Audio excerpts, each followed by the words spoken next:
ahlu tarim idza alima bi syai'in ya'mal buh. Ahlu tarim, orang-orang tarim, bukan ulamanya saja, bahkan orang awam di tarim dikatakan idza alima bi syai'in, apabila mereka tahu tentang suatu hukum, suatu ilmu, suatu sunnah, ya'mal bihi, mereka langsung kerjakan. Nah, itu yang buat orang-orang tarim begitu berbeda dengan orang-orang di tempat lain.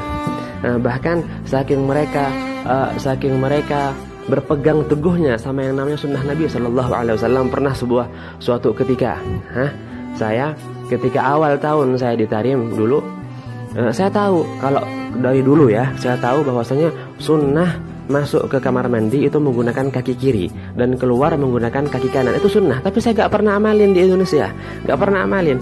Nah, walaupun saya sudah tahu kapan saya amalin sunnah tersebut, ketika saya datang ke tarim. Nah, gimana ceritanya? Subhanallah, suatu ketika saya masuk ke sebuah kamar mandi di Pondok Darul Mustafa, subhanallah, ketika saya keluar dari kamar mandi tersebut, saya keluar, subhanallah, ada seorang laki-laki yang menunjuk kaki saya, kemudian ia mengatakan, awas kakimu, awas kakimu. Saya kaget luar biasa, saya loncat kemudian ketika itu, saya kira ada ular atau apa. Saya loncat, saya kaget, saya bilang sama laki-laki tersebut, ada apa? Apa yang terjadi? Madza hasal? Apa yang terjadi? Saya bilang begitu. Laki-laki tersebut mengatakan bahwasanya baru saja engkau keluar menggunakan kaki kirimu. Sunnahnya keluar menggunakan kaki kanan. Ya, sunnah Rasulullah menggunakan kaki kanan, tapi engkau tadi keluar menggunakan kaki kiri. La haula wala quwata illa billah. Sampai segitunya. Ya, sampai segitunya megang sama sunnahnya Rasulullah. Saya kira tadi ular, ternyata apa? Ternyata saya ninggalin sunnahnya Rasulullah Sallallahu Alaihi Wasallam. Apabila dia yang nggak kenal sama saya, dia baru pertama kali lihat saya juga baru pertama kali lihat dia. Tapi bagaimana tarbiyah yang saya dapatkan daripada orang awam tarim, daripada orang-orang awam di tarim, luar biasa. Bagaimana tarbiyah yang didapatkan oleh anak-anak mereka dari ayah-ayahnya. Kalau orang lain saja begitu dia perhatiannya sama saya, gimana tarbiyah mereka yang mereka berikan kepada anak-anak mereka, subhanallah. Nah, jadi jangan heran di tarim kalau anak-anak kecil itu pegang siwak semuanya, jangan heran. Bahkan ada di antara mereka, subhanallah, suatu ketika saya melihat seorang anak kecil, dia disuruh baca Quran sama Habib Umar. Anak kecil mungkin umurnya 8-9 tahun ya. Dia nggak baca.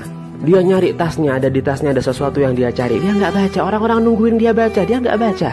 Nah, nggak malu dia nyari sesuatu dari tasnya. Subhanallah, seakan-akan sesuatu tersebut sesuatu yang begitu penting buat dia. Apa yang dia cari? Subhanallah, yang dia cari adalah sebuah siwak yang kemudian dia pergunakan siwak tersebut sebelum dia membaca Al-Quran. Nggak malu dia ditungguin sama orang. Kenapa? Di sana ada sunnahnya Nabi Shallallahu Alaihi Wasallam. Itu orang-orang tarim ya. Makanya dikatakan bahwasanya syawari' tarim syekhun liman la syekhulah. Syawari' tarim, jalan-jalan di tarim itu, syekhun adalah guru, liman la syekhalah, bagi orang-orang yang nggak punya guru.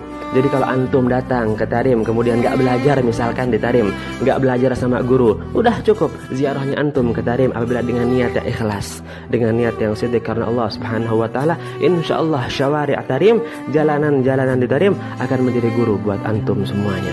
Itu hebatnya tarim ya. Makanya dikatakan ziarah tarim iksir taklibun nuhas dhahab.